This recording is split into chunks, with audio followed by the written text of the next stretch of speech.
Hello friends, मैं हूँ Vishakha single. आज हम बात करेंगे गाय के विषय में।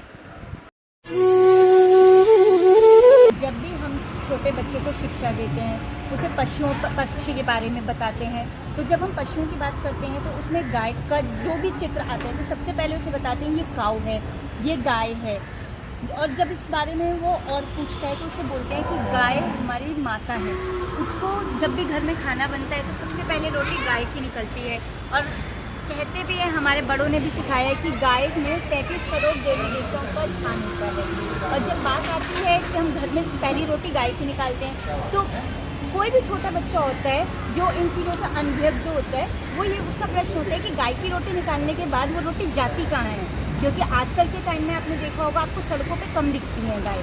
तो ऐसे में बच्चों को उस चीज़ के बारे में बताने के लिए, उस चीज़ के बारे में समझाने के लिए हमें कभी ना कभी बच्चों को गौशाला लेके जाना चाहिए, उनके बारे में बताना चाहिए, उनसे अवगत कराना चाहिए। जब हम बात कर रहे हैं कि गाय की रोटी कहाँ जाती है, तो मेरे अनुसार अब सबसे अच्छा उदाहरण है स्वयं भी समझने के लिए, और कोई ये प्रश्न करे उसको भी समझाने के लिए, और छोटे बच्चों को जानकारी देने के लिए भी। क्योंकि अब श्राद्ध शुरू हो रहे हैं। श्राद्ध में जब हम घर में श्राद्ध करते हैं तो खाने में सबसे पहले गाय की रोटी भी निकलती है, गाय का खाना भी निकलता है।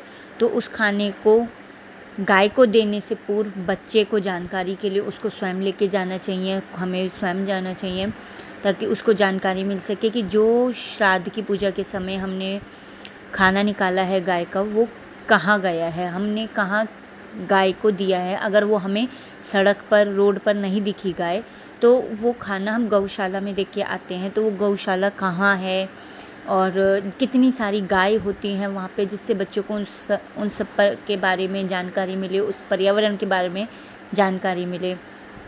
तो मेरे अनुसार श्राद्ध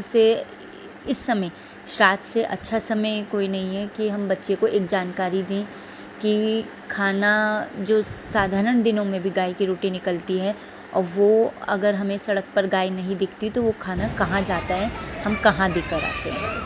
इसी के साथ आप सब मेरे साथ जुड़े रहिए, हम फिर जल्द ही मिलेंगे। आप सबको मेरा प्रणाम, धन्यवाद।